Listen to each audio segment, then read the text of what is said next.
여러분 안녕하세요. 두 세대의 자동차는 강력하고 부식에 강한 차체를 자랑할 수 없습니다.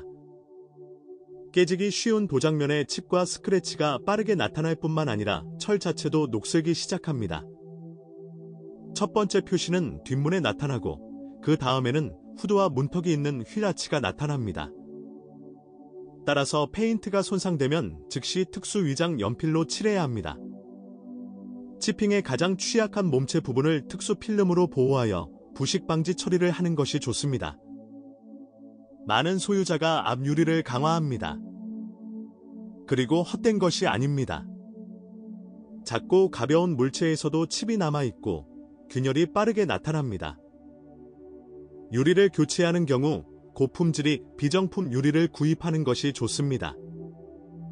가격이 저렴할 뿐만 아니라 내구성도 훨씬 뛰어납니다. 범퍼는 가벼운 접촉에도 견딜 수 없습니다. 특히 추운 날씨에는 플라스틱이 즉시 부러지고 캡과 패스너가 부러집니다. 또한 범퍼를 설치할 때 새 팬더 라이너를 설치해야 합니다. 내부에서도 솔로 업데이트가 필요할 수 있습니다. 스티어링 휠의 페인트와 가죽은 매우 빨리 닳아지고 시트의 천은 닳아 없어지며 천장 덮개도 닳아집니다. 사소한 것 같지만 기분이 나빠집니다. 실제로 전기 장비의 사소한 더러운 속임수에서 나온 것입니다. 솔의 배터리가 예정보다 빨리 고장납니다. 중앙 잠금 시스템, 비 및 조명 센서가 변덕스러워지고 멀티미디어 및 실내 온도 조절 장치가 고장나고 파워 윈도우와 전구가 스스로 수명을 다하게 됩니다. 이러한 문제는 발생하지 않지만 정기적으로 심각한 통계가 수집되지는 않습니다. 하지만 1.6L 가솔린 엔진은 거의 완벽한 장비를 갖추고 있다. 첫 번째 기계에서 라이너가 회전했습니다. 한국인은 질병에 적합한 약을 신속하게 찾았고 문제는 사라졌습니다. 그러나 촉매 문제는 여전히 나타날 수 있습니다. 일반적으로 소유자는 5만에서 7만 킬로미터에서 엔진 추력 손실에 주의를 기울입니다.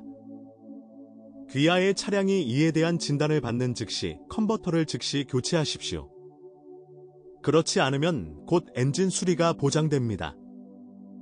세라믹 벌집 조각이 엔진으로 빨려 들어가 실린더, 피스톤 그룹을 파괴합니다. 그러나 장치가 교체되었으며 보증에 따라 교체됩니다. 또한 1.6L 엔진의 촉매는 이제 더욱 내구성이 향상되었습니다. 그렇지 않으면 엔진이 안정적입니다. 92등급 휘발유를 잘 소화하며 타이밍 체인은 최대 20만 킬로미터 이상을 견딜 수 있습니다. 시간이 지남에 따라 보통 수십만 km 이후 워터 펌프, 크랭크 샤프트 및 캠 샤프트 실이 누출될 수 있습니다. 옥탄가에 대한 충실성에도 불구하고 점화 플러그와 점화 코일은 연료 품질에 매우 민감하다는 점을 기억하십시오. 디젤에도 문제가 없습니다. 최소한 1만 킬로미터마다 오일을 교환하면 엔진은 수리 없이 20만 킬로미터를 쉽게 주행할 수 있습니다. 터빈의 수명을 연장하려면 교통량이 많을 때 엔진을 공회 전시키거나 터보 타이머를 설치해야 합니다. 예열 플러그는 소모품으로 간주되며 2만에서 3만 킬로미터 후에는 사용할 수 없게 되는 경우가 많습니다. 그리고 디젤 내구성의 보장은 고품질 오일과 연료의 사용입니다. 상자는 선험적으로 신뢰할 수 있습니다. 역학에는 입력 샤프트의 결함과 관련된 하나의 잼이 있었지만 이에 대해 리콜 캠페인이 실시되었으며 2014년 이전 차량에서는 이러한 고장이 더 이상 발생하지 않습니다. 이 경우 기어박스 레버용 수리 키트를 설치하는 것이 좋습니다. 자동 변속기도 잘 작동했다. 물론 일회성 고장도 있지만 대규모로 발생할 것으로 예상되지는 않습니다. 자동 변속기의 장수 비결은 6만에서 8만 km마다 주기적인 오일 교환이다. 또한 CV 조인트 부츠의 상태를 모니터링하십시오.